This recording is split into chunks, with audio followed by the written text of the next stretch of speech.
மரணம் கொடுக்கணும்னு சொல்றாரு, கொடுக்க மாட்டேங்கிறாரு, கொடுக்க இஷ்டம் இல்லை. அப்புறம் 10 நாள் பேசல. 18/1/2017 அப்புறம் பேசவே இல்லை.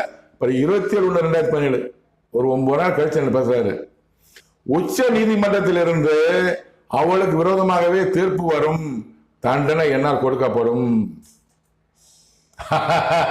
அந்த அம்மாவுக்கு மரணம் கொடுக்கறது நிப்பாட்டாரு. வேணாம், மரணம் வேண்டாம், உயிரோடு இருக்கட்டும், அவன் ரொம்ப கஷ்டப்பட்டா, ஒரு சில கஷ்டப்பட்ட, உயிரோடு இருக்கணும்னு சொல்லிட்டு உச்ச நீதிமன்றத்திலிருந்து அவளுக்கு விரோதமாகவே தீர்ப்பு வரும், தண்டனை கொடுக்க. எப்படி தெரியும்?